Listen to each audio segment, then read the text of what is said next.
नमस्कार दोस्तों, स्वागत है आपका फिर से एक नए वीडियो में।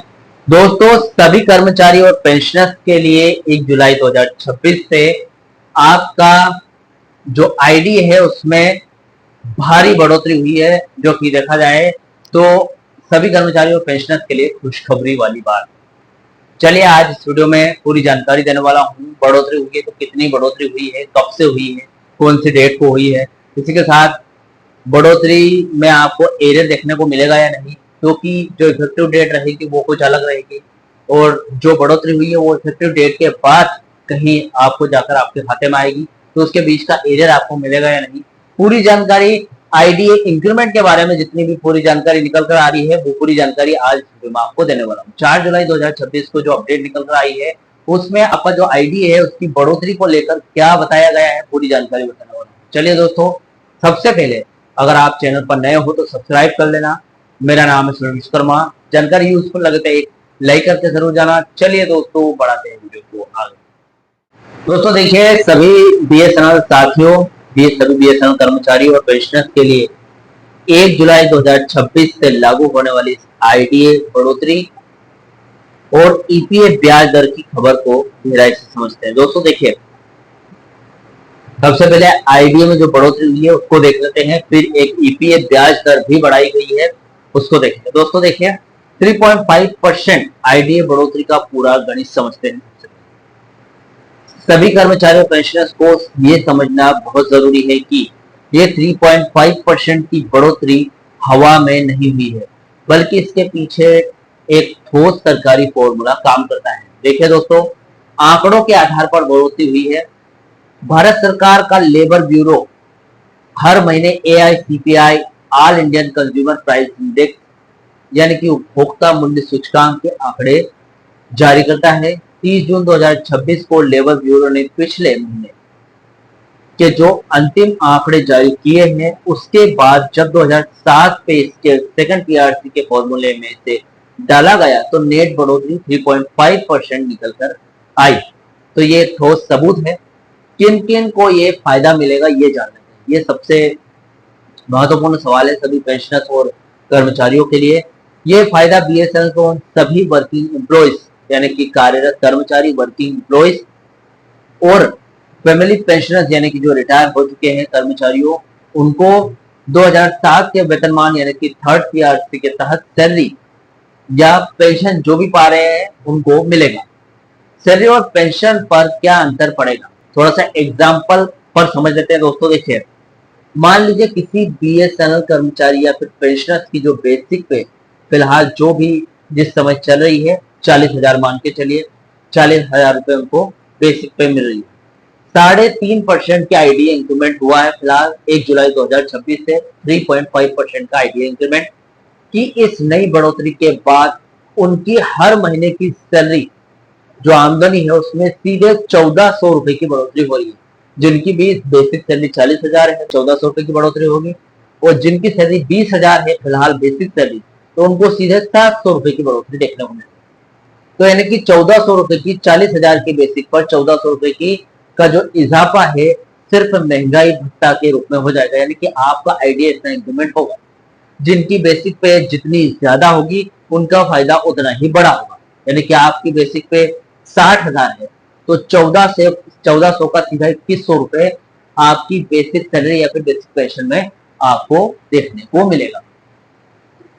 फिलहाल दोस्तों, डीपी के आदेशानुसार फिलहाल क्या स्थिति है उसको साफ जानकारी से बता दूं आपको। तो दोस्तों देखिए, यहाँ पर साफ तौर पर एक महत्वपूर्ण तकनीकी बात कही गई है जिससे सभी कर्मचारी अक्सर भ्रमित हो जाते हैं। देखिए, जैसे कैलकुलेशन वर्सेस ऑर्डर की अगर बात करें, दोनों अलग अलग बात है। यूनियन बीएसएनएल एम्प्लॉय यूनियन ने साफ किया है कि आंकड़ों के हिसाब से 3.5% की बढ़ोतरी तय हो चुकी है, लेकिन अभी डीपी यानी कि डिपार्टमेंट ऑफ इंटरप्राइजेस की तरफ से इसका आधिकारिक पत्र यानी कि फॉर्मल ऑर्डर जारी होना बाकी है। अभी यह हो गया। इसके बाद सबसे बड़ा सवाल है, क्या आपको एरियर मिलेगा? देखिए दोस्तों, सरकार का नियम भले ही डीपी यानी कि डिपार्टमेंट ऑफ इंटरप्राइजेस का आदेश जुलाई के मध्य या फिर अंत में आए, लेकिन ये लागू 1 जुलाई 2026 से ही माना जाएगा। इसका मतलब यह है कि आदेश आने में भले ही कितनी भी देरी हो, तो भी आपको 1 जुलाई 2026 से लेकर आदेश जारी होने तक का जो भी दिन होगा, उस दिन का पूरा एरियर, उस दिन तक का पूरा एरियर यानी कि जो बकाया है वो सैलरी या फिर पेंशन के साथ जोड़कर दिया जाए। ये सबसे बड़ी राहत की बात है, क्योंकि अधिकतर ये होता है कि जिस भी इफेक्टिव डेट को लागू हो, उसके बाद भुगतान होने तक की जो बीच में गैप है उसको नॉशनल कर दिया जाता है, और जब भी ये लागू होता है यानी कि ऑर्डर जारी होता है और आपके खातों में पैसा आता है, उसके एक दिन पहले जब भी लागू होता है, जब से लेके आपके खाते में आने तक का एरियर आपको दिया जाता है, इसके पहले का नहीं। लेकिन यहाँ पर मामला बिल्कुल साफ हो गया है, जब भी इसकी इफेक्टिव डेट रहेगी जब से लेकर आपको पैसा मिलने तक का पूरा एरियर मिलेगा। दोस्तों, ईपीएफ यानी कि आपके पीएफ पर भी 8.25% का ब्याज का पूरा मामला सामने आया है। देखिए दोस्तों, ये कितने प्रतिशत पक्का है वो देखते हैं। इस अपडेट का दूसरा बड़ा हिस्सा उन कर्मचारियों के लिए है जिनका पीएफ कटता है फिलहाल उनकी सैलरी में से। यहाँ पर दोस्तों, वित्तीय वर्ष 2025 और 2026 के लिए श्रम एवं रोजगार मंत्रालय ने 1 जुलाई 2026 को आधिकारिक पत्र की संख्या जारी करके 8.25% ब्याज दर पर अंतिम मुहर लगा दी। इसका मतलब यह है कि ये आपके खातों में कैसे जुड़ेगा वो देख लेते हैं। एम्प्लॉयज प्रोविडेंट फंड स्कीम 1952 के पैराग्राफ 60 के तहत आपके पूरे साल के एक्यूमुलेट डिपॉजिट यानी कि जमा राशि जो भी हुई है, उस पर इस चक्रवृद्धि ब्याज यानी कि कंपाउंड इंटरेस्ट की कैलकुलेशन की जाए। दोस्तों, सबसे बड़ी राहत की बात यह है कि बाजार के उतार चढ़ाव के बीच ईपीएफओ द्वारा 8.25% यानी कि 8.25% का जो फिक्स रिटर्न देना बीएसएनएल कर्मचारियों के भविष्य की बचत यानी कि रिटायरमेंट कॉर्पस के लिहाज से एक बहुत ही सुरक्षित और मजबूत खबर है। तो देखा जाए तो बीएसएनएल यूनियन का अगला कदम क्या है, एम्प्लॉय यूनियन का।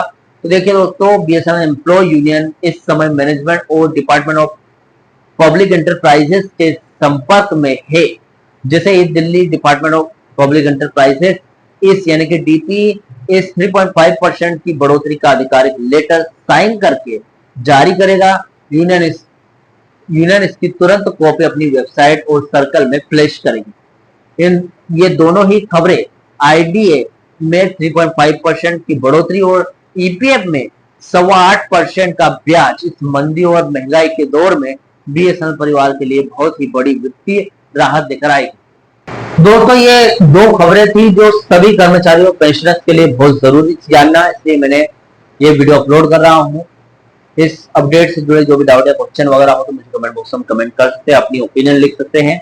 इसी के बाद अगर आप बीएसएनएल से जुड़ी रोज की खबरें देखना चाहते हो, डेली के अपडेट देखना चाहते हो, तो मेरे चैनल को सब्सक्राइब कर सकते हैं, बेल नोटिफिकेशन को ऑन कर देना, ताकि जब भी मैं न्यू वीडियो अपलोड करूं तो आपके पास सबसे पहले इसका नोटिफिकेशन पहुंचे। फिलहाल दोस्तों, इस वीडियो में इतना ही, मिलते हैं नेक्स्ट वीडियो में। सी यू सून।